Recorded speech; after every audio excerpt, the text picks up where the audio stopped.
ये कहानी सच्ची घटना से प्रेरित है और मनोरंजन के उद्देश्य हेतु इसमें थोड़े बहुत बदलाव किए गए हैं। इस कहानी के सभी पात्र काल्पनिक है और हमारा चैनल किसी भी प्रकार के अंधविश्वास को बढ़ावा नहीं देता। श्रोतागण से निवेदन है कि वो अपने विवेक का इस्तेमाल करें। रात के 2 बजे भी इनको लाइन काटना है साला, पूरा नींद खराब कर दिया।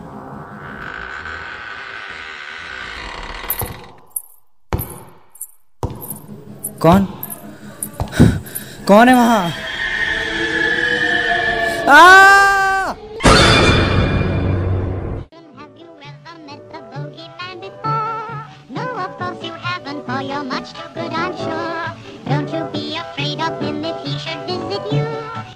आज की कहानी जमशेदपुर के सोनारी एरिया में घटी एक सत्य घटना पर आधारित है। ये कहानी है आज से 30 साल पहले की, पर उसके बावजूद भी ये सोनारी के लोगों के जहन में आज भी जिंदा है। सोनारी के रहने वाली ममता की शादी हो रही थी। गरीब परिवार से होने के बावजूद भी उसके माँ बाप ने उसे बड़े नाजों से पाला था। उसके पिता ने अपनी जिंदगी भर की सारी कमाई उसकी शादी में लगा दी। माँ बाप बस यही चाहते थे कि उनकी बेटी सदा खुश रहे।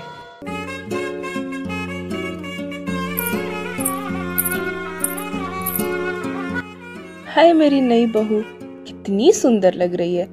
मेरे बेटे को तो राजकुमारी मिली है, राजकुमारी। किसी की नजर ना लगे इसे।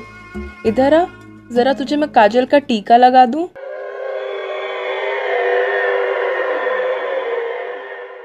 आपके साथ जब कुछ अच्छा हो रहा होता है ना, तो आपको किसी की नजर जरूर लगती है।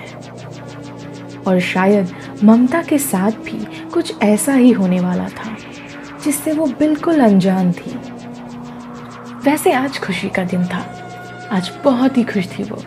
सुहाग वाली रात में नई दुल्हन कमरे में अपने पति का इंतजार कर रही थी। इतने में रोहित अंदर आया। नई दुल्हन के साथ प्यार की बातें करना तो दूर, उसने ममता का नाम तक प्यार से नहीं लिया। अरे वो तुम्हारे पिताजी ने कहा था ना मोटरसाइकिल देंगे, क्या हुआ उसका? मुझे लगा विदाई पे साथ भिजवाएंगे तुम्हारे साथ। ये कैसी धोखेबाजी की है उन्होंने?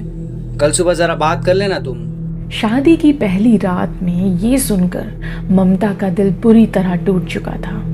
पिता की हैसियत और पति की चाहत के बीच ममता खुद को ठगा और बेसहारा महसूस कर रही थी। इतने में रोहित तकिया उठाकर दूसरे कमरे में सोने चला गया। ममता रोहित के इस बर्ताव से काफी आहत हुई। अगली सुबह जब ममता की आंखें खुली तो कमरे के बाहर रोहित और उसकी माँ कुछ बातें कर रहे थे। इससे तो अच्छा होता कि हमने अपने बेटे का ब्याह ही नहीं किया होता। भला इतने पतले सोने के जेवर कौन देता है? ना घर का सामान है ना कुछ। इसके बाप की औकात नहीं थी अगर इतने बड़े घर में शादी करवाने की, तो करवाया ही क्यों? मेरे बेटे की जिंदगी ही खराब कर दी इसने तो। एक से बढ़कर एक रिश्ते हमने मना कर दिए। यही दिन देखना बाकी रह गया था अब तो। हाँ। सास की बातें सुन ममता अब काफी डिप्रेस्ड हो चुकी थी। किससे बात करती इस बारे में? घर वालों से भी नहीं कर सकती थी।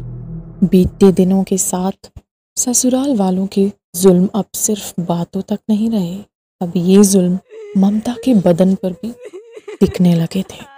कभी कभी किचन में गर्म करछी से दाग लगा देना, फिर रोहित का जबरदस्ती पीटना, अत्याचार की हदें बढ़ने लगी थी। पर ये सब तो शायद कुछ भी नहीं था जो अब ममता के साथ होने वाला था। उस दिन करीब रात 11 बजे ममता को उसके ससुराल वाले क्वार्टर के पीछे एरिया में ले गए, जहाँ पहले टनल वाले बाथरूम हुआ करते थे। अचानक उसके पति ने उसका मुंह बांधा और सास ने पैर। ममता चीखती रही पर सुनने के लिए कोई नहीं था। और उस रात उन दोनों ने ममता को एक ऐसी मौत दी जिसे सुनकर आज भी हमारी रूह कांप उठती है। उन्होंने उस टनल में उसे जिंदा जलाकर मार डाला। उन दोनों को यही लगा कि ये सब अब खत्म हो चुका है, पर जो अब होने वाला था वो उससे भी ज्यादा भयानक था। ममता की बेवक्त मौत ने ममता को उसके शरीर से तो अलग कर दिया था, पर अब उसकी आत्मा का इंतकाम बाकी था। माँ कैंडल जलाओ, बहुत अंधेरा हो गया यार।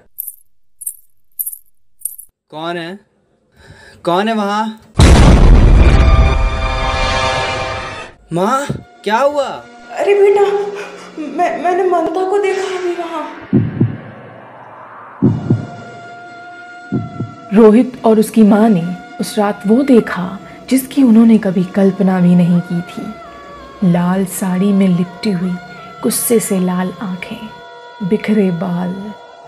ममता उनके सामने खड़ी थी, जिसे देखकर वो दोनों बेहोश हो गए। ममता की आत्मा ने उन दोनों को कभी चैन से सोने नहीं दिया। उसकी पायल की आवाज़ आसपास के पूरे मोहल्ले को डरा रही थी। हर रात जब भी कोई उस एरिया से गुजरता था तो वो चीख, वो पायल की आवाज़ सबको सुनाई पड़ती। धीरे धीरे ये बात पूरे शहर में फैल गई थी। पहले कई हफ्तों तक ममता के घर वालों को उसके ससुराल वालों ने गुमराह किया कि उनकी बेटी ठीक है और रोहित के साथ बाहर गई है, और घर वालों को भी अब अजीब सा लगने लगा था। पर कर्मों की सज़ा से आज तक कौन बच पाया है? ममता के गायब रहने से घर वालों का शक बढ़ने लगा। उन्होंने पुलिस कंप्लेन की और जल्द ही ममता के ससुराल वालों को अपने किए की सज़ा मिली। मर्डर केस में उन्हें सज़ा सुनाई गई। इस हादसे के कई महीनों बाद भी अब भी वो घर और एरिया हॉन्टेड था। कुछ सालों तक सब कुछ वैसा ही चलता रहा। चीखने की आवाज़ें, पायल की छनक, रोने की आवाज़ें, सब कुछ काफ़ी डरावना था। पर कहते हैं ना, नेगेटिव एनर्जी को हटाने के लिए हमेशा पॉजिटिव एनर्जी ही काम आती है। आस पड़ोस के लोगों ने वहाँ पूजा पाठ करवाए और कुछ ही दिनों में सब कुछ ठीक होने लगा था।